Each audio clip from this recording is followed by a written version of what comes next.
Ewo fontom from anapaju media koso ewo kantanka fidie mu hanomono na nana osagefo akwasi ofori no ene pani kwankyerefo a oda osagefo multimedia no ebepie mu ewase ena ode atu dwase abrabo mu nyonko anase ho kani no enya wani bo nipa ne so ana wo akofa eni ti wa kyerɛkyerɛ niam ba ko mienu bi a wo behwɛ ansa na wetu anamo enti na me kyerɛ sɛ so be waste time akotra cancel on bogos so for katre ode hye ne sɛ o charge member ne sɛ kwatena wo ma me nkyɛn kakra enti na me sɛ papa sofo no bɛyɛ dɛ ɛbɛgye wo ma me number ma me yɛ sofo a meda asum wiya no oba ne ba me ha sɔre ne nyame ya dom ba ma bia ni ti a waba fie me nim sɛ ma ho bibia me de ne sɛ me hyira so me sɛ ɔmmra na nteteye ne afutuo kasa nkyerɛkyerɛ kakra wom ɛna wo na atete wo ba ne sinto ba bia sinto won me patwo nya abotre efa nyamesuro ka ho eni fie teteye ka ho ansan wakoduru na wade ase na amanimonyam aba ma wo ene meso ne sofo a megyina ma mehyira awade nka nyefe ye dibu ni nyina akoma sofo so nware sofo kra na wade agu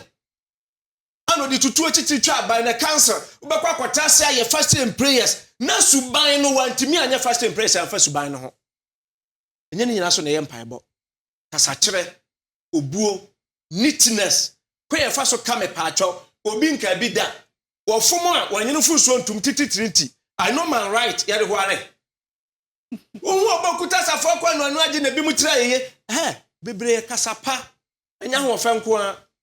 kasapa keke amasundwe ba be man told us manye oba pa o na nya se dware dress sisa oto yuku gu ko ayi bottom ana oyire de no ho afa oyire de okutato eto enka hwe nyansa adwene abotre kasapa woni ye hwehwe ewa wadiem tete ye nananom ne yesi bagye mebre ye nanam hu oba bi no omo kwani ni kotu anamo ekọ awade kwan so a wonim sa no omo kọ abusa ebi ye nsuo oba ne bi a wo ye nsuo ana wo be ma no ye gya mepa acho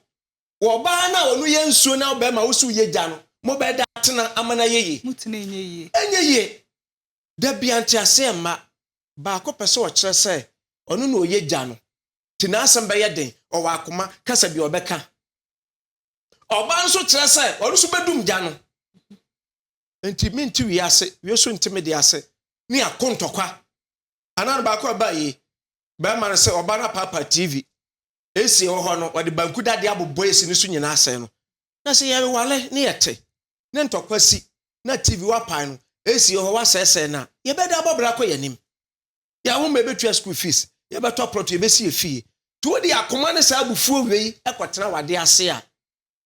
mame wa hwa nkra oba no bia ne papa na afi de kina bi no be ma wie beba so wodo o mehwa akra no ekina wo no ba wo ne die ba wie no na afi de wa start betan oba nani na nam sa wo so wo mpa de kra no akra ne ye ne ye bi na nye na nipa no ko bi na no ka sachira oba ne se ka kire ade wi a wo ye de anya otin kakra bi ohun ye na nka ye oba nka wo nya sa de no hwe enti enne ebi ma ware a ema ne bi de nkora ba omuntimi nka akora na asem koso keka onim so oba no beka sa nya ne banti be ma bi so aware awie e de akora na kwa wade ase enam se oba no ntimi nka akora na asem no maame ne nani akora ne tifie ana onim kwabone a akora ne da na die pato what ma say tu papa na wo wa de but woni maame no ne te a wo tete akora no ono so ntimi nka akora na asem okeka be ma no so kyerɛ sɛ enya oyamu banti na akora no wo de ne fa sa akwan so no tisi ye nyina te ho ase ni ye di ne kura ma ye ho ni ye kyerɛ wo dɔ kasapa ba sa kasa wi beba kasa sankofa ye nkyiri se ye bekai ye nana ebi mo ari nnum me nana kwaku manu o ware sai enum no jai baako ana ka nan mantin tokwada wodo wo ho wie di na aduane beba ade kyerɛ wie di ne de aba obekɔ na wie be ni dem no manyina asesan be hyitasese na wie so abeyi ne de yakɔ fefefe enopa wie di marikoko ba ya no otu wodi no wie tene kyɛ ba nkomo wie so de kɔ ya na wie so di fufuo eba emutu oba otu wodi as wow ana awade eyo na wo pre no akoma do so be ware ntem but enei awade aba no me so di agro he sɛ wabusuafo apɛ waku a no ma deda wa pusu sɛ kwaware o kwaware wi ade ahoma so mene